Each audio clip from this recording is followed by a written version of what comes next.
तेरा छोटा भाई मेरे पास है, मेरी दुनिया में तू छुड़ाना चाहता है उसे, तो तुझे मेरी दुनिया में आना पड़ेगा। रुक जा चुड़ैल, मैं आ रहा हूँ अपने भाई को बचाने।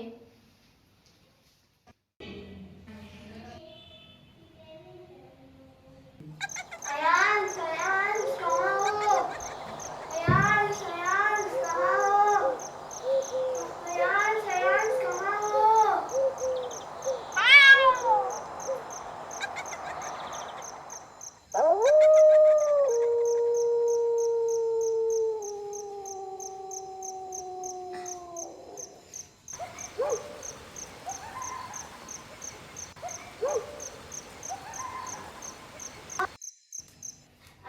अयांश कहाँ हो? अयांश, अयांश कहाँ हो?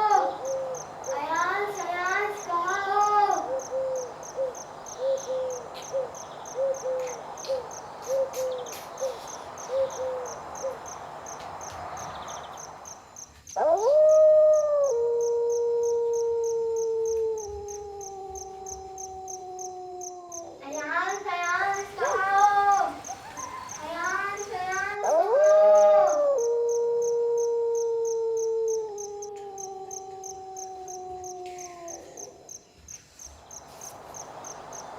अयांश, अयांश कहाँ हो? अयांश, अयांश कहाँ हो?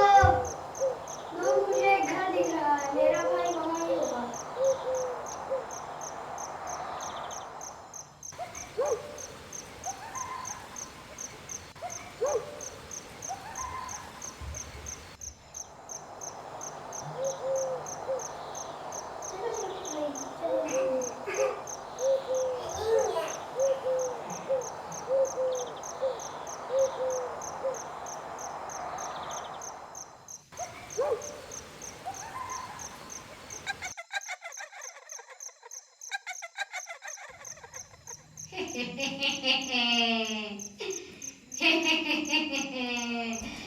अगर तू यहाँ से जाना चाहता है तो मेरे प्रश्नों का जवाब दे।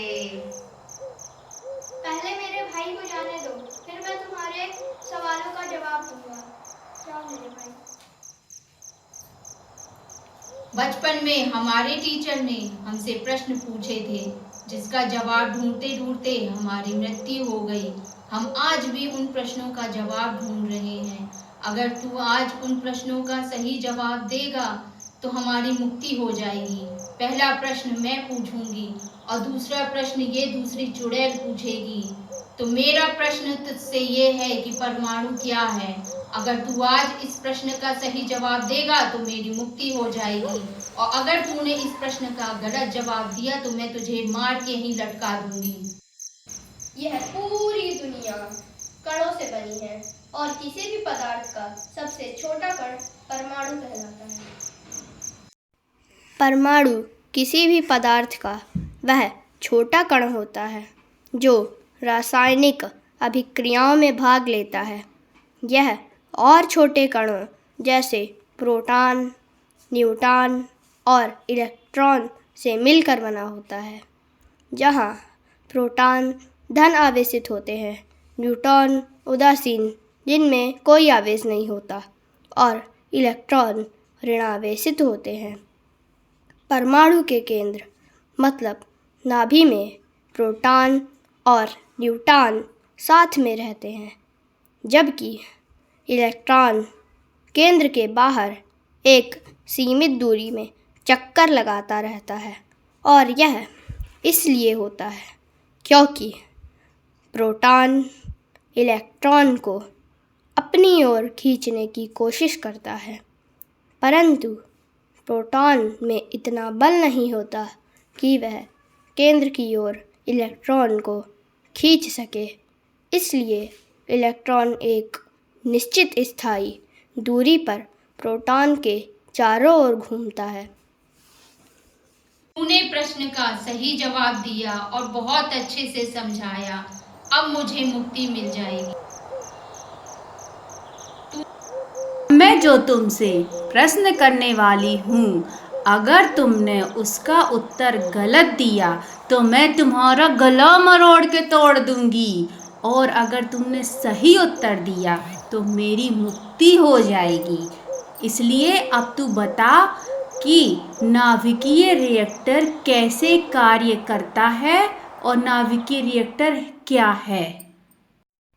पहले मैं तुम्हें यह बताता हूँ कि नाभिकीय रिएक्टर क्या है।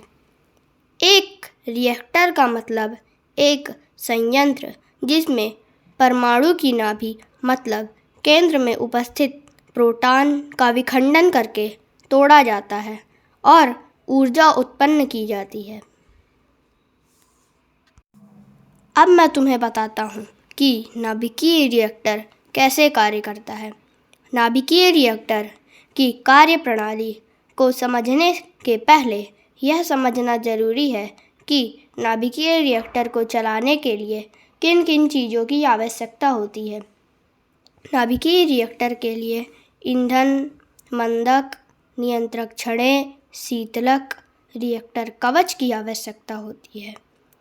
ईंधन के रूप में यहाँ यूरेनियम 235 का उपयोग होता है। यूरेनियम 235 एक चमकदार रेडियो एक्टिव धातु है। इसके परमाणु का विखंडन किया जा सकता है। यूरेनियम 235 के परमाणु का विखंडन इसलिए होता है क्योंकि यूरेनियम 235 के परमाणु के केंद्र में प्रोटॉन और न्यूट्रॉन की संख्या में अंतर होता है। जैसे कि प्रोटॉन की संख्या 92 होती है और जबकि न्यूट्रॉन की संख्या 143 होती है, जो इसे अस्थिर बनाती है। जबकि इलेक्ट्रॉन की संख्या प्रोटॉन के बराबर होती है। मंदक परमाणु में होने वाले तेज विखंडन को धीमा करने में उपयोग किया जाता है, जिसमें ग्रेफाइट, भारी पानी, सोडियम तरल का उपयोग होता है। नियंत्रक छड़ें न्यूट्रॉन को अवशोषित करके परमाणु के चैन रिएक्शन को नियंत्रित करने में कैडमियम या बोरान से बनी छड़ों का उपयोग किया जाता है। शीतलक के रूप में रिएक्टर के केंद्र में उत्पन्न गर्मी को बाहर निकालने के लिए ठंडी वायु, पानी और तरल सोडियम का उपयोग किया जाता है। रिएक्टर कवच रिएक्टर के चारों ओर 2 मीटर चौड़ी और मोटी दीवार बनाई जाती है ताकि रेडियो एक्टिव पदार्थ बाहर ना निकले, जो रिएक्टर में कवच का कार्य करती है। अब मैं नाभिकीय रिएक्टर की कार्य प्रणाली को बताता हूँ। जब एक न्यूट्रॉन यूरेनियम 235 परमाणु के केंद्रक पर बमबारी करता है तो इसका विखंडन होता है। साथ ही परमाणु केंद्रक से टूटकर 2 या 2 से अधिक परमाणुओं में विभाजित हो जाता है। इस प्रक्रिया में बहुत ज़्यादा मात्रा में ऊर्जा निकलती है और कई न्यूट्रॉन भी बनते हैं। यह न्यूट्रॉन आगे बढ़कर और परमाणुओं का विखंडन करते हैं, जिससे चैन रिएक्शन शुरू हो जाता है। अब इस चैन रिएक्शन को नियंत्रित करने के लिए कैडमियम या बोरान जैसी धातुओं की छड़ों का उपयोग करते हैं।